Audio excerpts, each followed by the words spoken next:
Everyone, this is professor MH और आज की इस वीडियो में we will discuss MCom semester 4 corporate financial accounting subject के अंदर मई 2019 के अंदर एक क्वेश्चन पूछा गया था, क्वेश्चन नंबर 3 फॉर 15 मार्क्स कि भाई गुडविल का वैल्यूएशन करो, शेयर का वैल्यूएशन करो और शेयर का valuation using book value, market value और फेयर वैल्यू करो। 15 मार्क के लिए पूछा गया था मई 2019 में। बहुत इंपॉर्टेंट क्वेश्चन है, तो उसी का डिस्कशन आज हम लोग यहाँ करेंगे। ठीक है, तो ध्यान से सुनना, कैसे सिस्टमेटिक जाना है, क्योंकि आपको समझ में ही नहीं आएगा कि क्वेश्चन में कि निकालना क्या है। तो वो भी हमें देखना है कि कैसे ट्रैक करना है कि क्वेश्चन में क्या पूछा गया है। तो सबसे पहले क्वेश्चन देख लेते हैं। तो क्वेश्चन दिया गया है कुछ इस तरीके से कि तेंदुलकर इंटेंड टू इन्वेस्ट करना चाहता है 1 lakh equity shares in equity shares of ABC limited and seek your advice regarding the maximum number of share he can expect to purchase. मतलब तेंदुलकर करके कोई बंदा है जो 1 लाख इन्वेस्ट करना चाहता है equity share of ABC limited. अब वो आपसे एडवाइस ले रहा है कि maximum number of share that he can expect to purchase, तो कितना मैक्सिमम नंबर ऑफ शेयर्स वो परचेज कर सकता है 1 लाख रुपए में, with the amount on the basis of following information and based on the fair value, market value, net asset value of share respectively। मतलब Tendulkar 1 lakh invest करना चाहता है, कौन सी कंपनी में करना चाहता है? एबीसी में। तो आपसे एडवाइस ले रहा है कि अगर उसने 1 लाख रुपया इस एबीसी कंपनी में इन्वेस्ट किया इक्विटी शेयर में, तो कितने शेयर्स मिलेंगे और किस वैल्यू पे? फेयर वैल्यू लिया तो कितने शेयर्स मिलेंगे, मार्केट वैल्यू लिया तो कितने शेयर्स मिलेंगे और नेट एसेट लिया तो कितने शेयर्स मिलेंगे। तो इन शॉर्ट क्या बोलना चाह रहा है कि भाई तुम फेयर वैल्यू निकालो, आप मार्केट वैल्यू निकालो और नेट एसेट वैल्यू निकालो और फिर बताओ कि 1 लाख में कितने शेयर्स मिलेंगे। तो इन शॉर्ट ये तीनों वैल्यूएशन ऑफ शेयर्स पूछा गया है। आई बात समझ में? फिर आगे देखो, एक इन्फॉर्मेशन दिया है, कुछ पूरा बैलेंस शीट नहीं दिया है, कैपिटल के बारे में दिया है। ये कन्फ्यूजन करने के लिए होता है। एक होता है ऑथराइज, एक होता है इशूड एंड पेड अप। तो ये ऑथराइज को नहीं लेने का, authorise is just for information. Issued और पेड अप कैपिटल, तो अगर कहीं पे कैपिटल यूज़ होगा तो यही 2 पार्ट लेने का। आई बात समझ में? तो ऑथराइज को नहीं लेना है। फिर क्या बोला है additional information, average net profit of the business is 1,10,000। Expected normal yield जो है वो 8% है, जिसको आप एनआरआर भी बोल सकते हो। टोटल टेंजिबल एसेट, देखो पूरी बैलेंस शीट नहीं दिया लेकिन टेंजिबल एसेट दिया है, आउटसाइड लायबिलिटी दिया है। फिर दिया है goodwill is to be valued at, देखो गुडविल को भी वैल्यूएशन बोला है, 5 years of purchase of super profit and ignore the income tax, consider the capital employed as average capital employed. ये याद रखना, जब एवरेज कैपिटल एम्प्लॉयड आएगा ना तो थोड़ा अपने को मतलब अलर्ट रहना है for the purpose of goodwill valuation. तो सबसे पहले क्या करने का? अब बोलेंगे सर वैल्यूएशन ऑफ शेयर्स करने का कि पहले गुडविल करने का। अब देखो valuation of shares company, overall company पे डिपेंड करता है, बराबर है। और गुडविल जो होता है ओवरऑल कंपनी क्या है, पूरी बैलेंस शीट रहती है, बराबर है। पूरी बैलेंस शीट को देख के वैल्यूएशन ऑफ शेयर्स होगा। अब पूरे बैलेंस शीट के अंदर भी गुडविल आता है कि नहीं आता है? तो गुडविल का वैल्यूएशन पहला करो, उसके बाद वैल्यूएशन ऑफ शेयर्स करो। आपने वैल्यूएशन ऑफ शेयर्स पहले कर लिया और फिर गुडविल बाद में किया ना तो गलत हो जाएगा, क्योंकि जो गुडविल आपने वैल्यू किया वो आपके बैलेंस शीट में चला जाएगा for valuation of shares and valuation of shares. तो सबसे पहला अपने को गुडविल वैल्यूएशन करना है। तो गुडविल वैल्यूएशन करेंगे, फिर उसके बाद शेयर्स का वैल्यू निकालेंगे। आई बात समझ में? तो let's start with the question. Solution कैसे निकालना है? तो पहला गुडविल है, सुपर प्रॉफिट 5 years का है। तो कैसे करना है ध्यान से देखना, ठीक है। तो सबसे पहला क्या करने का, हम लोग को लिखना है वैल्यूएशन ऑफ गुडविल, ये लिख दिया। अब कौन से मेथड से करना है? तो गुडविल हम लोग को वैल्यू करना है सुपर प्रॉफिट, बराबर है सुपर प्रॉफिट, क्योंकि दिया है ना super profit purchase 5 years purchase of super profit. Okay, तो 5 years purchase of super profit, उसके बेसिस पे हम लोग को वैल्यूएशन करना है। अब उसके बाद ये गुडविल का फॉर्मूला है, अगर सुपर प्रॉफिट के बेसिस पे होगा तो इस तरीके से निकलेगा। और दूसरा क्या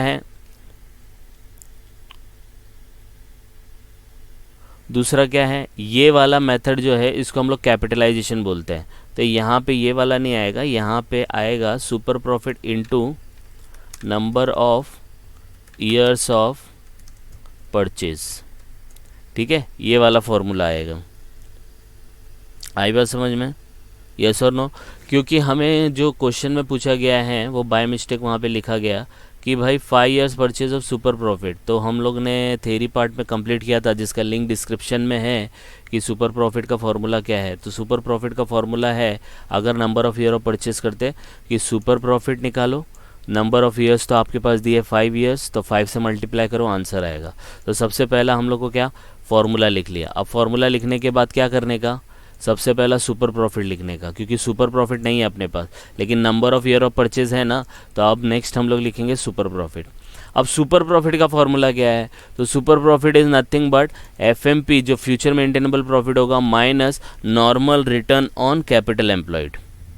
आई बात समझ में? Normal return on capital employed. अब normal return on capital employed ये कैसे निकलेगा, तो सबसे पहले हम लोग को क्या निकालना पड़ेगा, एफएमपी। देखो सीक्वेंस देखो, हाँ आपको क्या निकालना है, गुडविल। गुडविल का फॉर्मूला क्या है, super profit into number of year of purchase. अब super profit number of year of purchase तो अपने पास है लेकिन सुपर प्रॉफिट नहीं है, तो सुपर प्रॉफिट निकालेंगे। तो सुपर प्रॉफिट का फॉर्मूला है FMP minus normal return on capital.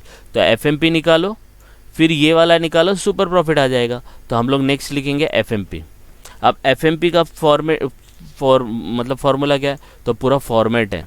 अगर आपने देखा होगा वैल्यूएशन ऑफ के गुडविल, वो मैंने वीडियो अपलोड किया है, तो उसके अंदर हम लोग ने एक्सप्लेन किया था एफएमपी क्या होता है। एवरेज प्रॉफिट लेने का, फिर उसके अंदर से फ्यूचर इनकम को ऐड करने का, फ्यूचर एक्सपेंस को लेस करने का, फिर नॉन ट्रेडिंग इनकम को एडजस्ट करने का, नॉन ट्रेडिंग एक्सपेंस को एडजस्ट करने का, वो सब था। तो उसके हिसाब से करेंगे। तो हम लोग को क्या करना है, इन शॉर्ट एफएमपी जो होगा वो हमें लेना है, जितना भी अपना फ्यूचर का मतलब पास्ट प्रॉफिट होगा वो लेना है। तो अपने पास प्रॉफिट सिर्फ यहाँ पे 1,10,000 ही दी है, तो यहाँ पे ऑलरेडी एवरेज किया गया है। आई बात समझ में? अब मैं आपको फॉर्मेट बता देता हूँ तो आपको थोड़ा सा ग्रिप आ जाएगा।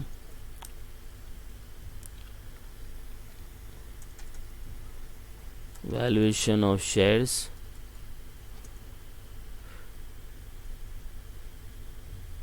ये देखो, ये तो आपका नीड हो गया। ये दो मेथड था, फॉर्मेट एफएमपी का ये है। आई बात समझ में? तो पास प्रॉफिट लेने का, उसके अंदर से ये एक्सपेंसेस को एडजस्ट करने का, ये मैंने वीडियो में डाला है। एवरेज प्रॉफिट देखो, एवरेज प्रॉफिट आ गया। एवरेज प्रॉफिट में फ्यूचर इनकम एक्सपेंस और नॉन ट्रेडिंग इनकम एक्सपेंस को एडजस्ट करने का, इनकम टैक्स माइनस करने का, प्रेफरेंस डिविडेंड माइनस करने का, एफएमपी आएगा। आई बात समझ में? तो हमारे पास यहाँ वाला अमाउंट दिया, एवरेज प्रॉफिट दिया है, देखो दिया है कि नहीं दिया है। Average net profit 1,10,000। तो हम लोग कहाँ पे खड़े अभी, हम लोग यहाँ पे खड़े। अब इसमें से ये सब इनकम एक्सपेंस को एडजस्ट करना है, प्रेफरेंस डिविडेंड को एडजस्ट करना है, टैक्स को एडजस्ट करना है। तो आई थिंक इनकम टैक्स कुछ दिया नहीं, यहाँ पे इग्नोर करने बोला था।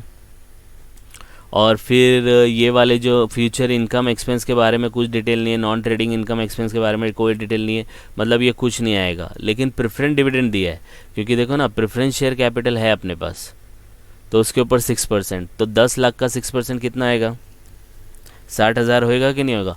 तो 60,000 आपको क्या करना है, यहाँ पे जाके 60,000 माइनस करना है। तो आपका जो एवरेज प्रॉफिट था वो कितना था, 1,10,000 था। तो 1,10,000 में से 60 गया तो कितना बचा, 50। तो आपका एफएमपी कितना होगा, 50,000 होगा। आई बात समझ में? तो इसीलिए देखो यहाँ पे किया है फॉर्मेट के हिसाब से। तो हम लोग लेंगे 1,10,000 इंटू 60,000, 6% प्रेफरेंस डिविडेंड, आंसर आएगा 50,000। एफएमपी मिल गया, ये वाला पार्ट मिल गया। ठीक है, अब क्या करेंगे, normal return on capital employed. तो अब हम लोग को देखना पड़ेगा normal return on capital employed. तो सबसे पहला नॉर्मल रिटर्न देखेंगे। तो नॉर्मल रिटर्न कितना है, ये एग्जाम में देगा आपको 99%। तो नॉर्मल रेट ऑफ रिटर्न देखो ये रहा, एक्सपेक्टेड नॉर्मल यील्ड इज 8%। बोलेंगे सर ये नॉर्मल रिटर्न तो बोला नहीं, यील्ड का मतलब ये रिटर्न होता है। तो 8%, तो आपका ये वाला 8% मिल गया। ठीक है, कैपिटल एम्प्लॉयड निकालेंगे। तो कैपिटल एम्प्लॉयड का फॉर्मूला क्या है, कैपिटल एम्प्लॉयड का फॉर्मूला होता है ये, all assets minus external liability. Goodwill को इग्नोर करने का, क्योंकि हम लोग तो वैल्यूएशन ऑफ गुडविल कर रहे हैं। आ रही है बात समझ में? और जितने भी नॉन ट्रेडिंग एसेट है वो सब माइनस करने का, फिक्टिशियस ये सब माइनस कर देने का। ठीक है, अब ये all asset and all liability, तो अपने पास देखो ऑल एसेट ये रहा 18,98,000 और 1,90,000, तो ये तो माइनस करेंगे। फिर क्या माइनस करने का, देखो यहाँ पे दिया है 18,98,000 और 1,90,000 माइनस कितना दिया है 10 लाख। ये 10 लाख कहाँ से आया, तो याद रखना एक क्वेश्चन एडजस्टमेंट दिया था, capital employed is as an average capital employed. Average capital employed रहेगा ना, तो याद रखने का प्रेफरेंस शेयर कैपिटल का अमाउंट माइनस करने का। अगर वो सेंटेंस नहीं दिया होता, ये वाला सेंटेंस नहीं दिया होता, तो 18,98,000 माइनस 1,90,000 लेते। आई बात समझ में। तो एवरेज कैपिटल दिया था, because we take average capital employed, तो ये 10 लाख जो है वो माइनस करना ज़रूरी है। नहीं किया, एवरेज कैपिटल एम्प्लॉयड का नाम नहीं है, तो माइनस नहीं करने का, सीधा 18,98,000 माइनस 1,90,000 करने का, तो आपका कैपिटल एम्प्लॉयड आ जाएगा 7,08,000। आई बात समझ में। तो अपने पास अब सब आ गया, ये 8% भी आ गया। अब क्या करना है, एफएमपी सुपर प्रॉफिट निकालना है। तो सुपर प्रॉफिट कैसे निकलेगा, एफएमपी लिखो, तो एफएमपी कितना 50, normal return on capital employed, तो 8% ऑन 7,08,000। तो इस तरीके से लिखेंगे, देखो 50,000 माइनस 7,08,000 का 8%, तो कितना आ जाता है, कितना आ जाता है 50,000 माइनस 56,640। अगर 7,08,000 का 8% लेंगे तो 56,640 आएगा ना, और 50,000 तो आपका एफएमपी है ही, माइनस करो तो कितना आएगा, माइनस में 6,640। तो आपका जो सुपर प्रॉफिट आया वो कितना आया, कितना आया 6,640। तो 6,640 को आप मल्टीप्लाई करोगे कितने साल से, नंबर ऑफ ईयर है 5। लेकिन याद रखना जब ये माइनस में आता है, अगर सुपर प्रॉफिट माइनस में आया तो आपका गुडविल नहीं निकलेगा। तो याद रखना goodwill will be nil because the super profit is negative. अगर यही चीज़ पॉजिटिव होती तो number of year of purchase कितना है 5 है, तो 5 से मल्टीप्लाई करते आंसर आ जाता। तो यहाँ पे गुडविल का वैल्यू नील रहेगा। तो यहाँ पे मैं चाहिए तो लिख देता हूँ नील। आई बात समझ में, यस और नो। तो गुडविल आ गया, गुडविल नील है तो मतलब कुछ इफेक्ट नहीं आएगा। अब हम लोग निकालेंगे वैल्यूएशन ऑफ शेयर्स को, ठीक है। तो फटाफट देख लेते हैं, ये समझ में आया आपको। तो बोलने का मतलब क्या है कि आपको पहले फॉर्मूला लिखना है, फिर फॉर्मूले में कौन कौन सी चीज़ें अवेलेबल है वो देखो। तो ये वाला अवेलेबल है तो लिखने की ज़रूरत नहीं है, सुपर प्रॉफिट, तो सुपर प्रॉफिट लिखा। सुपर प्रॉफिट का फॉर्मूला है ये। अब इसके अंदर भी 2 चीज़ आ गई, तो 2 चीज़ें एफएमपी, तो एफएमपी निकाला।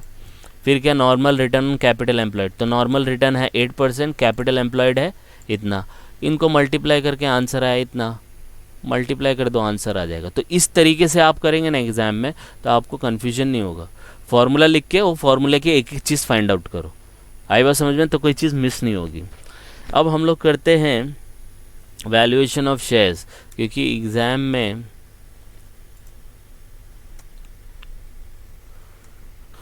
ये वैल्यूएशन ऑफ शेयर्स का क्वेश्चन है, ठीक है। ये अब इसमें तीनों मेथड फॉलो करना है, fair value, market value, net asset. इसका मैंने थ्योरी पार्ट ऑलरेडी अपलोड कर दिया, आप लिंक देख सकते हैं, डिस्क्रिप्शन में है। तो सबसे पहले हम लोग निकालेंगे नेट एसेट, जो सबसे सिंपल है। फिर मार्केट यील्ड मतलब यील्ड मेथड होता है, और फेयर वैल्यू इन दोनों का एवरेज होता है। तो नेट एसेट निकालने जाएंगे तो कैसे निकलेगा, तो सबसे पहले आपको लिखना है कि भाई आप क्या कर रहे हो, वैल्यूएशन ऑफ शेयर्स कर रहे हो। कौन से बेसिस पे, नेट एसेट वैल्यू।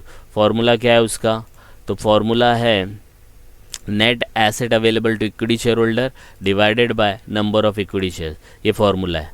आई बात समझ में। अब इन दोनों चीज़ को फाइंड आउट करो, डिवाइड करो, आंसर आ जाएगा, ठीक है। तो अब हम लोग क्या फाइंड आउट करेंगे, नेट एसेट फाइंड आउट करेंगे। तो नेट एसेट लिखेंगे, net asset available to equity share holder, और जिसका फॉर्मूला है all asset except fictitious, all liability except share और कैपिटल, लास्ट में प्रेफरेंस शेयर कैपिटल और प्रीमियम माइनस करने का net asset available to equity share holder आ जाएगा। आई बात समझ में।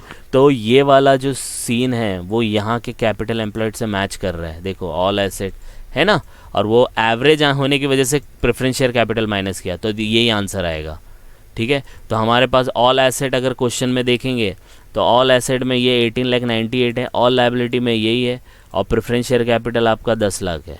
तो यही 3 चीज़ आएगी, देखो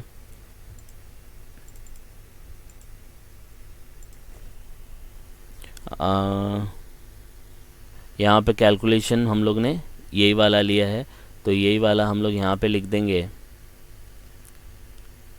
18,98,000 माइनस 1,19,000 माइनस 10 लाख। आई बात समझ में? यस और नो? जब इसको आप सॉल्व करेंगे 1898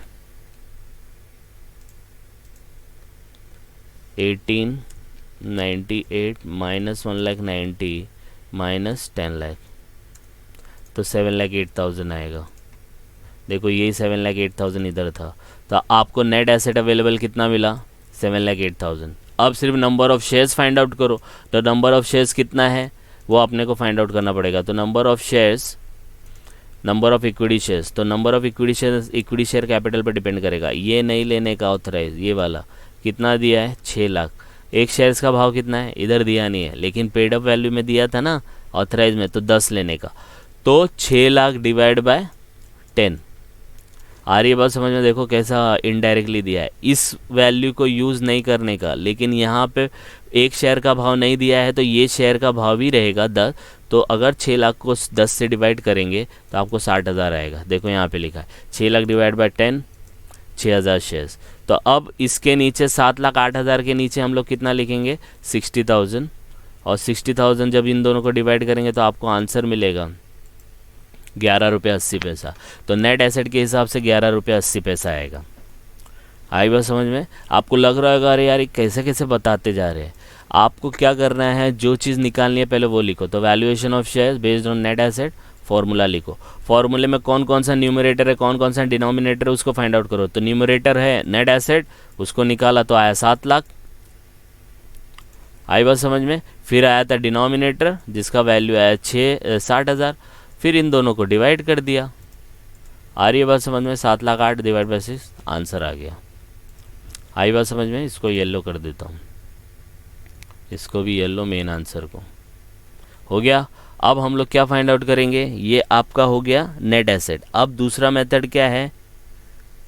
यील्ड मेथड। तो यील्ड मेथड में कैसा है? तो फिर लिखेंगे valuation of shares, market value, market value मतलब यील्ड होता है ना? तो यील्ड मेथड अर्निंग बेसिस। अब आप बोलेंगे सर अर्निंग ही क्यों लिया, डिविडेंड बेसिस भी है, वो भी लेना चाहिए था। तो देखो कैसे फाइंड आउट करने का, अर्निंग लेना है कि यील्ड लेना है। यहाँ पे देखो नेट प्रॉफिट दिया है, बराबर है। पूरा क्वेश्चन पढ़ेंगे ना, डिविडेंड कब होता है?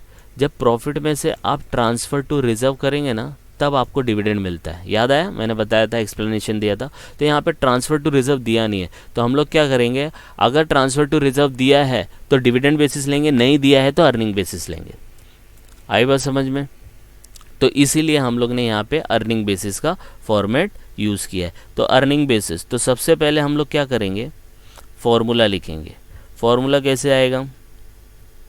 सबसे पहले हम लोग ने यील्ड बेसिस लिया, फॉर्मूला था उसका capitalised earning into paid up value पर इक्विटी शेयर डिवाइडेड बाय, यहाँ पे डिवाइडेड का साइन है, divided by paid up equity share capital.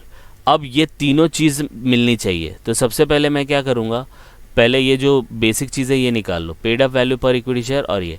तो सबसे पहले ये लिख लूँगा, मतलब लिखने का तीनों, कैपिटलाइज अर्निंग भी नहीं पता हम लोग को, फिर paid up value equity share भी नहीं पता, paid up equity share capital भी नहीं पता, लेकिन ये दोनों चीज़ें रेडीमेड आपको क्वेश्चन में मिलेगी। तो चेक करो, ये वाला तो लेने का ही नहीं, तो ये 6 लाख और पेड अप वैल्यू कितना है इक्विटी शेयर का? 10 रुपया।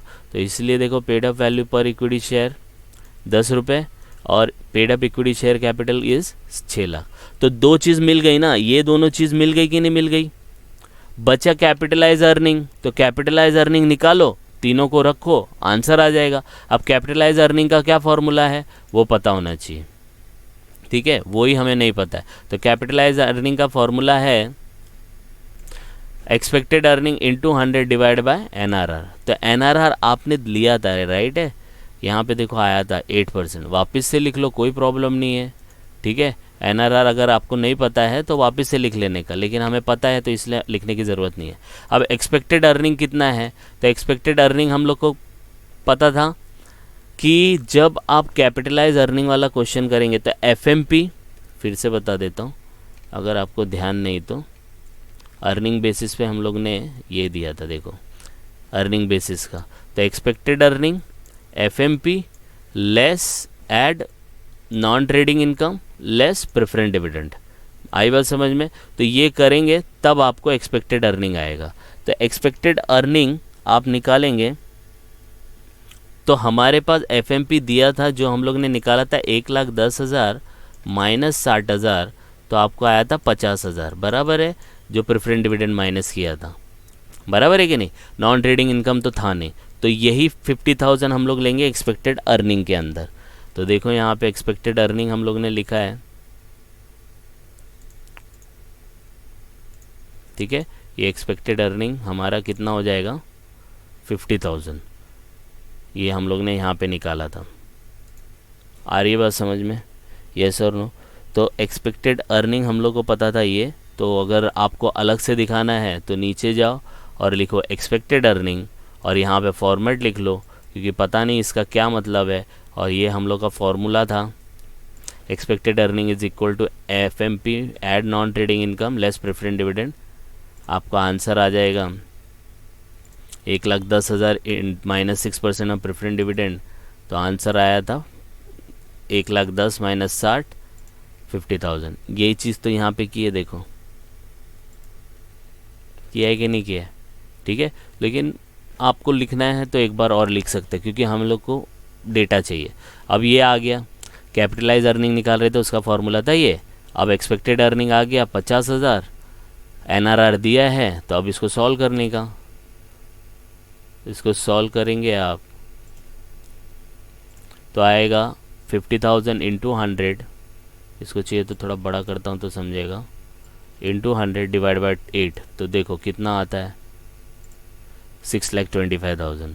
एक बार 6,25,000 आ गया, ये आपका क्या आ गया कैपिटलाइज अर्निंग। तो हम लोग के पास अब कैपिटलाइज अर्निंग भी आ गया, पेड अप कैपिटल भी आ गया, paid up equity share capital भी आ गया।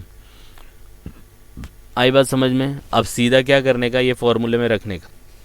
तो कैपिटलाइज अर्निंग कितना आया 6,25,000। तो देखो 6,25,000 इंटू 10 डिवाइड बाई 6,00,000, तो ये देखो आई बात समझ में। इसको सॉल्व करेंगे तो आपको आंसर मिलेगा 10 रुपीज़ 42 पैसा। तो एक आया था 11 रुपीज़ 80 पैसा, दूसरा आया 10.42। अब जो तीसरा मेथड है वो तो बहुत ही सिंपल है, बहुत ही सिंपल है। कौन सा मेथड है? Valuation of shares based on fair value. तो बेस्ड ऑन फेयर वैल्यू है, जिसका कुछ मतलब नहीं, दोनों का एवरेज लेना है, नेट एसेट और मार्केट वैल्यू। तो दोनों का एवरेज लेंगे तो कितना है, एक का वैल्यू 11 रुपया 80 है, दूसरे का 10.42 है, तो दोनों का एवरेज निकाल लो। तो ये दोनों का एवरेज निकाला तो आया 11.11। तो तीनों का वैल्यू हमारे पास निकल के बाहर आ गया है।